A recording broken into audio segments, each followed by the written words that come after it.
elimina el paciente. También, bueno, para mantener un balance hidroelectrolítico óptimo, además de la ingesta de líquidos, regular el balance de sodio y potasio, que se va a compensar aumentando o restringiendo el aporte de estos metabolitos según las pérdidas o la acumulación en sangre. Bueno, prevenir lo que es la osteodistrofia renal, que va a ocurrir como consecuencia de la acumulación en sangre de fosfatos y la incapacidad renal parcial de convertir la vitamina D a su forma activa, entonces originando un hiperparatiroidismo secundario. Cuando no se puede realizar o producir una adecuada absorción de calcio y este disminuye en sangre, la hormona paratiroidea lo que hace es sacar calcio del hueso, por eso se denomina hiperparatiroidismo secundario. Y para poder mantener los niveles de calcio en sangre normales, lo que se hace es como sacar calcio de los huesos, por eso se produce lo que se denomina osteodistrofia renal, o sea, problemas a nivel del esqueleto del paciente. Bueno, también para prevenir la osteodistrofia renal, restringir de forma dietética el fósforo. Para restringir, bueno, no solo restringir la alimentación, la ingesta dietética de fósforo, que comparte las mismas fuentes que las proteínas alimentarias, podemos disminuir la absorción intestinal de fósforo mediante el aporte de sustancias quelantes, como por ejemplo el carbonato de calcio con las comidas. Bueno, y la suplementación de calcio y de vitamina D para, bueno, mejorar este metabolismo óseo del paciente. Y otro objetivo es mantener un estado nutricional óptimo, tratando de proveer adecuadamente un aporte de calorías y nutrientes donde la ingesta calórica nos impidan el catabolismo proteico, es decir, dar un adecuado aporte de hidratos de carbono, por ejemplo, y de grasas que cumplan la función energética y evite el cuerpo utilizar las proteínas como energía y aseguremos que estas se están utilizando para la función plástica y estructural, o bueno, todas las funciones que tienen las proteínas, inmunológica, etc. Entonces, este tratamiento conservador es en base a un plan alimentario con aporte de calorías normal y control de proteínas, hiposódico con control de la presión arterial, según la diuresis y según la analítica del paciente, se regula la ingesta de líquidos y electrolitos, se realiza restricción de fósforo y suplementación de calcio y vitamina D cuando sea necesario.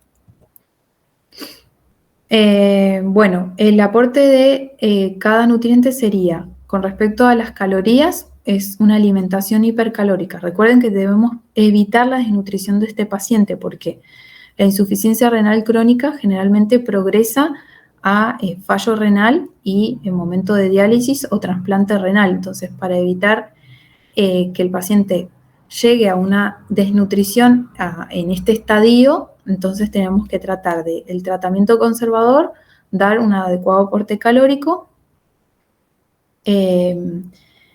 para que las proteínas se utilicen de manera plástica, estructural y el paciente evite este deterioro nutricional.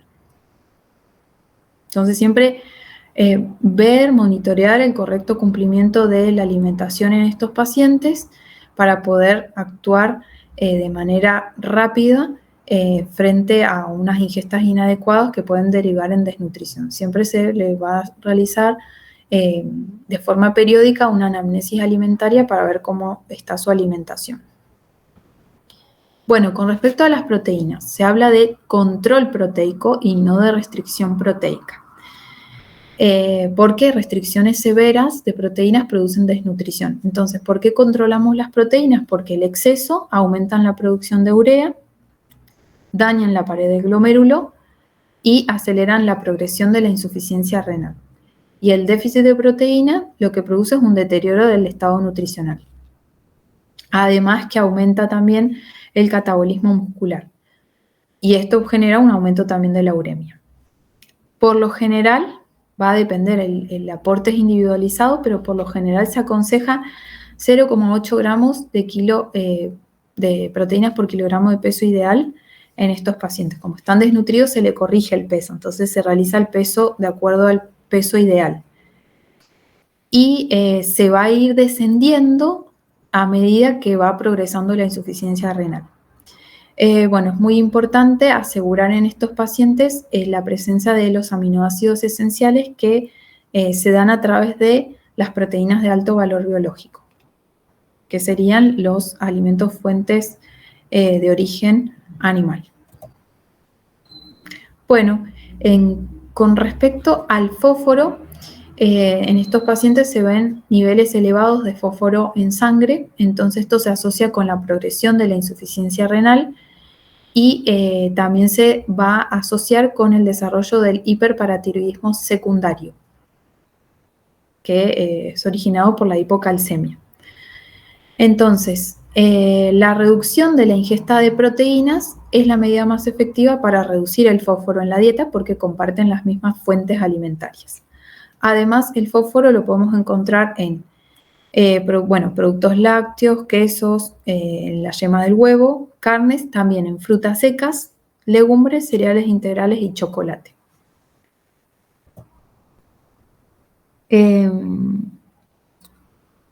Bueno, y a medida obviamente que avanza la insuficiencia renal crónica o que progresa, se puede ser necesario el uso de quelantes de fósforo, además de la restricción alimentaria, porque muchas veces no podemos restringir del todo porque necesita el paciente consumir proteínas. Entonces, cuando ya avanza o progresa esta insuficiencia renal, utilizamos quelantes para poder producir una excreción de fósforo a nivel de la materia fecal y por ende disminuimos la absorción del fósforo.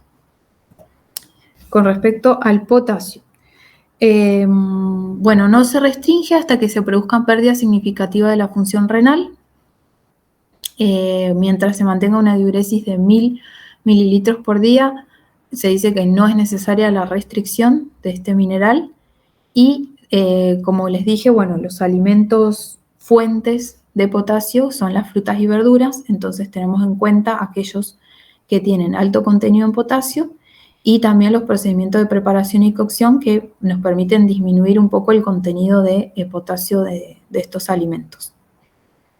Además, bueno, vamos a evitar aquellos que no sean necesarios como legumbres, frutas secas, chocolate, dulce de leche, porque sabemos que además tienen fósforo. Y bueno, las sales dietéticas, ojo, acá muy importante, que es necesario explicarle al paciente que las sales dietéticas también contienen potasio, porque son a base de cloruro de potasio o cloruro de amonio, o las light que tienen disminuido el aporte de cloruro de sodio y para reemplazar esta disminución del cloruro de sodio se les agrega cloruro de potasio. Bueno, con respecto al sodio, bueno, la hipertensión arterial es uno de los factores de riesgo de desarrollo de la insuficiencia renal crónica y también de progresión. Entonces, es importante controlar la presión arterial en estos pacientes, porque a medida que aumenta la presión arterial o la presión arterial no controlada, produce la progresión de la insuficiencia renal. Bueno, el aporte reducido de sodio ayuda entonces a controlar la presión arterial y la retención hídrica, es decir, el edema. Por eso, bueno, es importante transmitir al paciente el concepto de que la sal de mesa es una de las tantas fuentes de sodio y que comer sin sal no significa no agregarle sal a las preparaciones o al momento de servir los alimentos, sino que debemos educar sobre el consumo de alimentos ultraprocesados o procesados, que son los que tienen mayor contenido en sodio, como vimos en hipertensión arterial. Y además asesorar respecto al empleo de estas sales light o dietéticas que básicamente por su aporte en potasio, porque se reemplaza el sodio por potasio o por cloruro de potasio, y bueno, tener en cuenta eso, que en el mercado tenemos sales light, donde se reemplazan una parte de cloruro de sodio por cloruro de potasio, y otras sales dietéticas que están libres de cloruro de sal, pero son a base de cloruro de potasio. Igual, bueno, de igual manera, como el potasio sabemos que no se restringe hasta llegar a estadios avanzados, siempre tenemos que informar a los pacientes sobre estas sales. Bueno, con respecto a los líquidos, no necesitan restricción hasta la pérdida significativa de la función renal, y se debe monitorear siempre el peso corporal y el volumen de la orina para ver la cantidad de líquido que debe consumir el paciente. Bueno, ese sería el tratamiento en insuficiencia renal crónica. Es un tratamiento conservador, o sea, predialítico. Cuando el paciente ya tiene un índice de filtrado glomerular por debajo de 15 mililitros por minuto, es momento de instalar, bueno, este tratamiento renal sustitutivo, que puede ser hemodiálisis o diálisis peritoneal, que es, bueno, un proceso de filtración de la sangre que va a eliminar el exceso de líquidos y metabolitos, es decir, va a actuar como el riñón. Y este proceso requiere, por lo general, de 3 a 4 horas, que pueden ser 3 veces por semana, y se realiza a través de un catéter colocado en una vena mayor, yugular o femoral, o mediante una fístula arteriovenosa construida en general en el miembro superior, a nivel del miembro superior.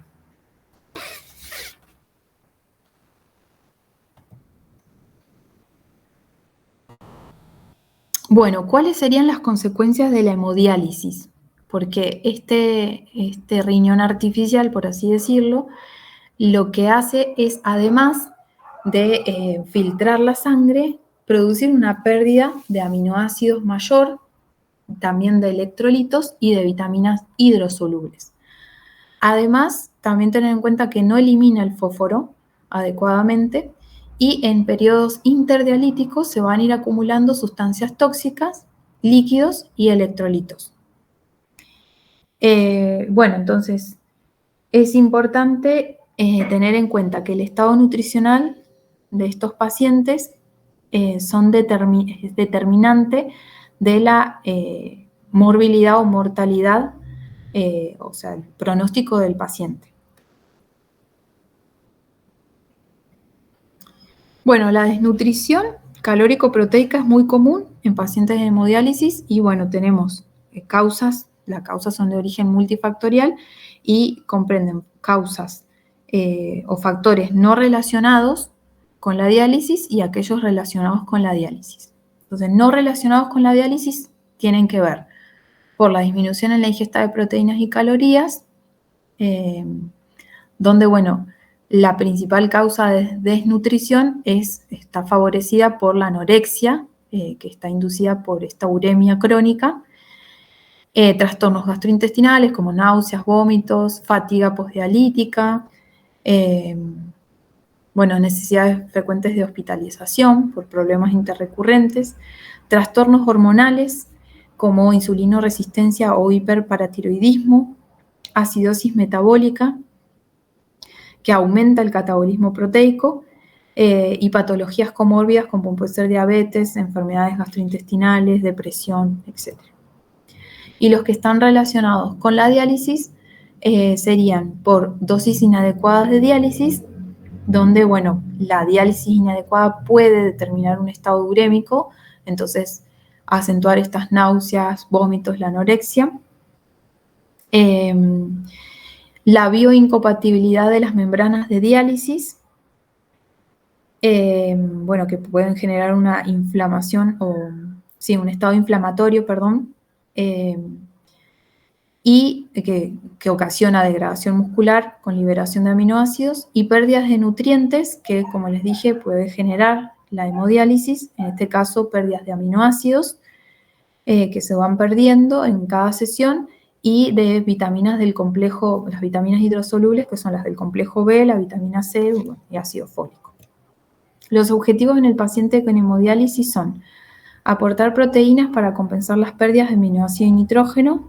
Acá en este caso va a ser una alimentación hiperproteica, suministrar cantidades adecuadas de calorías para prevenir el catabolismo del tejido corporal magro, limitar sodio y líquidos, para prevenir el incremento de peso interdialítico y controlar las proteínas sanguíneas, la sed y el edema, controlar el potasio sérico para prevenir hipercalemia y arritmias, limitar el fósforo para controlar la hiperfosfatemia y disminuir al mínimo la osteodistrofia renal.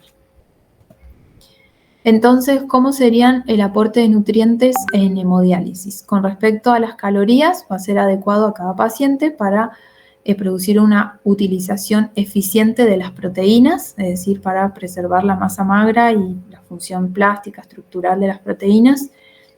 Bueno, en cuanto a proteínas, el requerimiento va a estar aumentado porque hay pérdida de hasta 10 a 12 gramos de aminoácidos durante cada sesión de hemodiálisis. Así que la recomendación de proteínas se va a realizar siempre teniendo en cuenta la necesidad de compensar estas pérdidas que aumentan en cada sesión y siempre priorizando las de alto valor biológico. Así que el requerimiento va a estar aumentado, ¿sí? Líquidos y sodio. Bueno, con la progresión de la enfermedad los pacientes se vuelven oligúricos y anúricos. Y esto lleva a que el exceso de sodio consumido en la alimentación o de líquidos se vaya acumulando en el cuerpo. Esto se denomina retención hidrosalina y se manifiesta clínicamente o físicamente con el aumento de peso que tienen los pacientes entre las diálisis, los días que no están dializándose.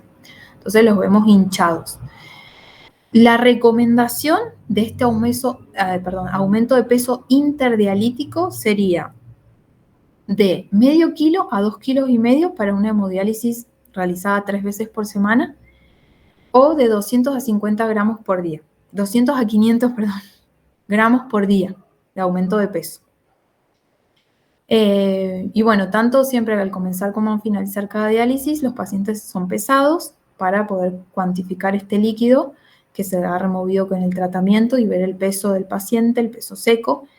Y una excesiva ganancia de peso interdialítico indica que el sodio o el líquido o ambos tienen que ser reducidos. Entonces, ¿cómo realizamos en forma práctica la recomendación de la ingesta de líquidos?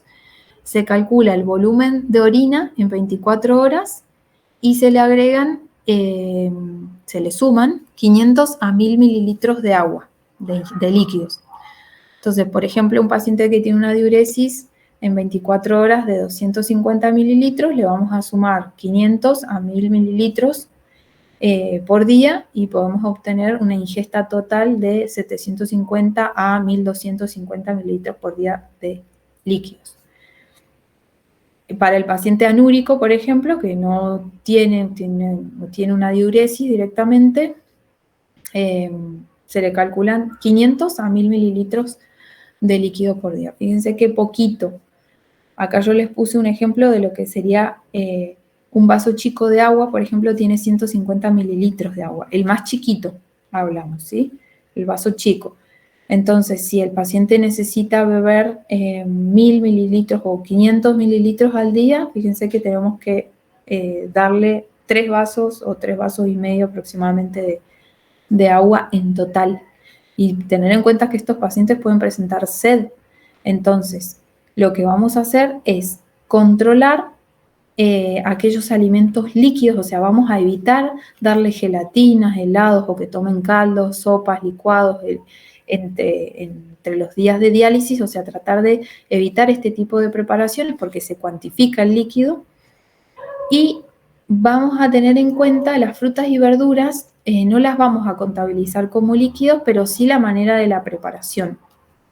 Entonces, las frutas en licuado las vamos a evitar.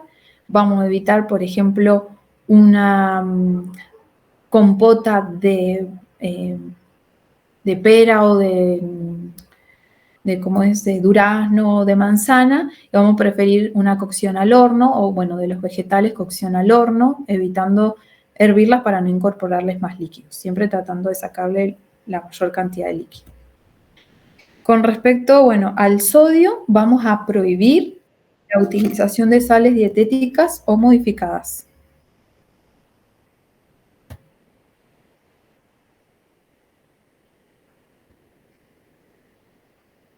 Bueno, vamos obviamente a indicarles la ingesta de sodio que se debe a la sal que le agregamos a las comidas y también a aquellos alimentos con alto contenido de sodio donde tenemos que educar en cuanto al consumo de todas estas fuentes de sodio.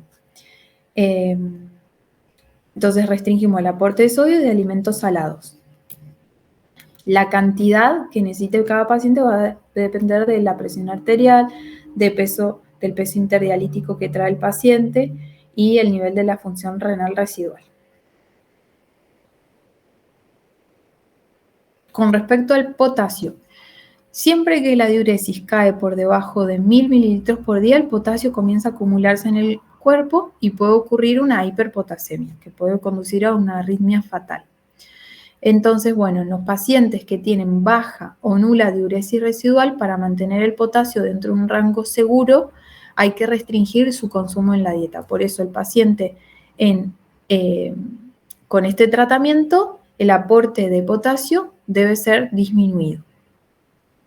Es fundamental el asesoramiento correcto sobre aquellos alimentos con mayor contenido en potasio y explicar la importancia de cumplir con el plan de alimentación en este sentido. Entonces, los que tienen mayor contenido en potasio, habíamos dicho que estaban en legumbres, cereales integrales, frutas secas, chocolate, dulce de leche, y dentro de las frutas y verduras los que más tienen son la banana, el kiwi, la papa, la batata, coles, espinaca, acelga, el caucil, tomate y naranja.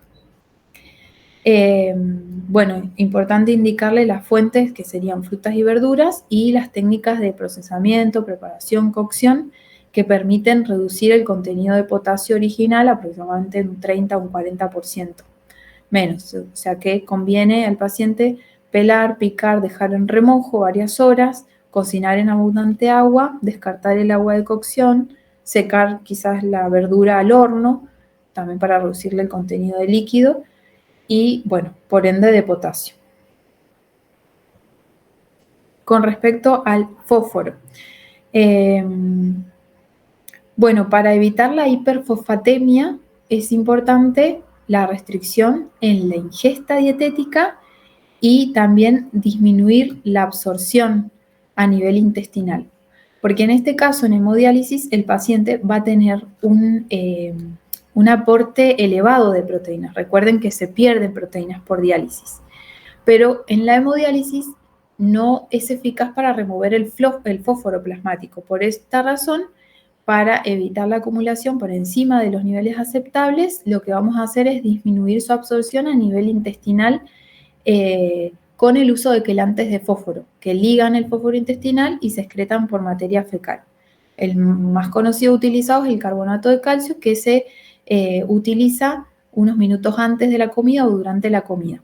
Entonces se elimina el potasio a través de la materia fecal y el paciente puede consumir sus proteínas de manera adecuada, porque ese es donde tenemos que priorizar el objetivo en un adecuado aporte calórico y proteico.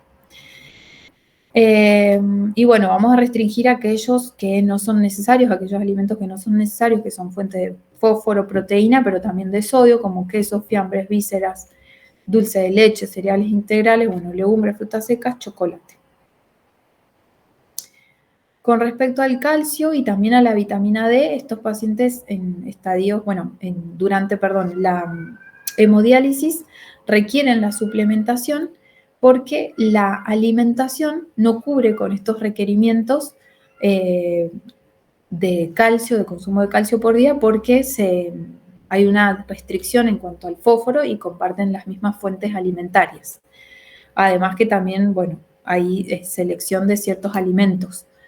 Entonces, con fósforo que también tienen proteínas. Entonces, se va a suplementar y además está reducida su absorción intestinal por el déficit de vitamina D activa, que es lo que ya no ocurre en el riñón. Y bueno, se utilizan suplementos de calcio que se deben indicar fuera o lejos de las comidas.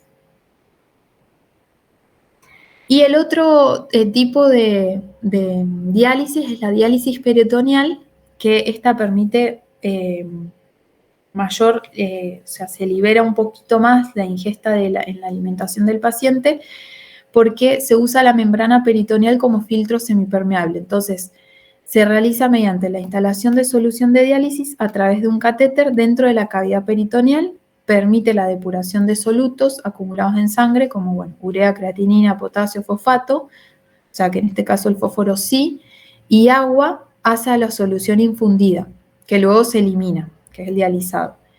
Y esta membrana peritoneal es la que actúa como un filtro natural que regula el intercambio de agua, solutos entre capilares intersticiales y el líquido de diálisis. Bueno, en este caso de la diálisis peritoneal se realizan menos restricciones porque se producen pérdidas constantes, o sea, es como que el paciente tiene directamente este riñón artificial todo el día. Se producen entonces pérdidas constantes y aumento en la excreción, entonces la dieta es más liberal que en la hemodiálisis. Y bueno, tener presente que el dializado tiene glucosa, que siempre se va a contabilizar también como calorías aportadas. Entonces, en este caso, ¿cómo serían las necesidades nutricionales? El aporte de calorías siempre depende del estado nutricional de cada paciente. Bueno, las calorías, el aporte de calorías incluye siempre el aporte de las que vienen de la glucosa del dializado, por eso los hidratos de carbono, fíjense que están reducidos en lo que es el porcentaje del valor calórico total, porque el dializado es rico en glucosa. En cuanto a proteínas, hay pérdidas constantes en el dializado, entonces el aporte debe estar aumentado. En cuanto al sodio, se va a eliminar mayor cantidad por día, por lo que la restricción intensa es innecesaria, pero el aporte va a ser individualizado según la presión arterial y la retención hídrica. De acuerdo al potasio, se elimina mayor cantidad, por lo que la mayoría de los pacientes no requieren restricción y es posible tener que aumentar la cuota, en la alimentación. Entonces podemos incorporar naranja, banana, tomate y papa que tienen mayor contenido. Y en este caso no vamos a tener en cuenta las técnicas de cocción. El fósforo, como sí, por la diálisis peritoneal sí se puede eliminar, bueno, el aporte va a estar aumentado y el líquido no se restringe, y bueno, se va a realizar control, obviamente, y limitar la ingesta según la presión arterial y la retención hídrica. Y, bueno, esta era la última diapositiva. Y acá termina esta unidad. ¿Alguna duda con respecto a este tema? No, bro. Me ha dado hambre, chicos. Bueno, entonces, lo que les dije, este tema de insuficiencia renal aguda, crónica y hemodiálisis, diálisis peritoneal lo saqué del libro Rodota, también lo pueden leer del libro Torresani para estudiar. Entra en el examen final y nos quedó una unidad que no hemos dado, que es nutrición enteral y parenteral. Como la próxima clase nosotros no vamos a tener clase, yo les voy a dejar un material que no va a ser PowerPoint, sino un resumen del soporte nutricional con preguntas de autoevaluación para, bueno, poder tener esta última unidad que es muy interesante y muy importante para la carrera de enfermería. La clase, estén atentos a plataforma porque les voy a subir entonces la planilla con las notas y notas finales. Y una semana antes del 2 de agosto, que sería la mesa final de nutrición, recuerden que hay una clase de consulta para los que quieran sacarse dudas, ¿sí? De los temas, de cualquier tema. ¿Alguna duda?